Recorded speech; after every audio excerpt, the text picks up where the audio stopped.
Kembali lagi di Kaltim Update edisi 11 Maret 2020. Kaltim Update kali ini, nama Isra Nur masih disebut-sebut masuk bursa calon ketua Partai Golkar Kaltim yang rencananya digelar 14-15 Maret di Samarinda.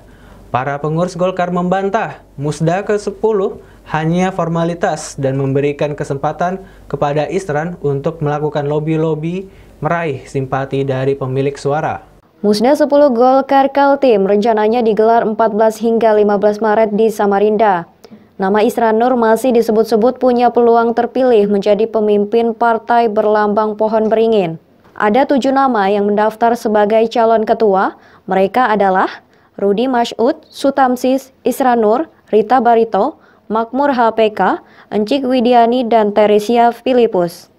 Dari 7 calon hanya Isra Nur yang sekarang Gubernur Kaltim dan berasal dari bukan kader partai berlambang pohon beringin itu. Menurut Sarkowi, semua yang mendaftar menjadi calon termasuk non-kader seperti Isra Nur dipersilakan untuk melakukan lobby-lobby, namun yang menentukan terpilih atau tidak adalah peserta Musda Golkar. Nah itu kan hasil dari proses pendekatan. Yeah. Dan di Golkar itu memang sesuai dengan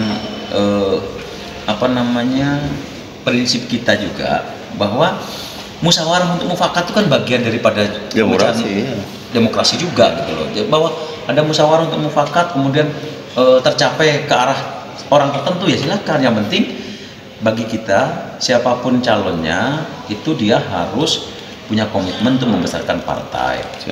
Terus kemudian dia punya waktu, makanya salah satu kriteria calon itu kan disebutkan ya bahwa dia harus punya komitmen untuk membesarkan partai. Kemudian dia harus menyediakan waktu, ya kan, waktu untuk mengurusi partai, gitu kan. Terus kemudian punya program yang jelas bagaimana membesarkan partai, apalagi kita ini menghadapi pilkada. Otomatis kan salah satu parameter yang kita juga minta dari calon-calon itu adalah calon ketua itu nanti kalau sudah jadi itu dia punya komitmen bagaimana memenangkan pilkada di Kalimantan Timur ini gitu loh. Tentang masih adanya peluang Isra Nur dibenarkan oleh Abdurrahman Al-Hasani selaku Wakil Ketua Organizing Committee Musda 10 Partai Golkar Kaltim.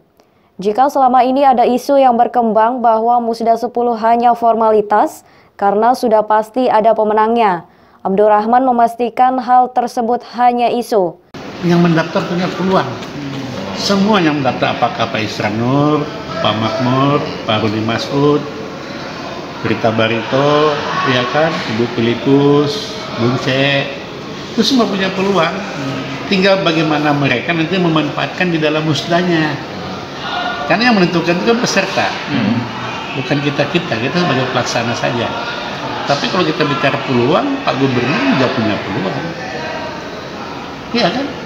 Kalau Pak Gubernur juga menginginkan sebagai Ketua DPD Golkar Provinsi Kalimantan Timur, ya silakan main. Tadi ini kan disebut-sebut juga ini Pak, Musda nanti ini cuma sekedar seremoni karena sudah ditetapkan isu bahwasanya Musda sudah dilaksanakan di Jakarta. Ya itu kan, bahkan sudah ada ketua dan komposisi kepengurusan. Ya, yang ditujunya kan kepada Rudi Masyud. Itu tadi saya bilang, apapun yang menjadi satu kesimpulan dan keputusan DPP yang ada kesepakatan di Jakarta itu tidak sah kalau tidak melalui Musda. Musda lah yang mensahkan ketua dan perangkat pengurusnya. Jadi kalau di Jakarta itu nyusun strategi buat di Musda mungkin. Semua kandidat kan punya strategi lah, punya strategi nanti buat di Musda aklamasi gitu ya. Iyalah, sudahlah. Pokoknya apakah itu aklamasi, apakah itu voting, musyawarah mufakat, silakan. Demikian Kaltim Update. Saya Fajar Terima Hardika pamit undur diri.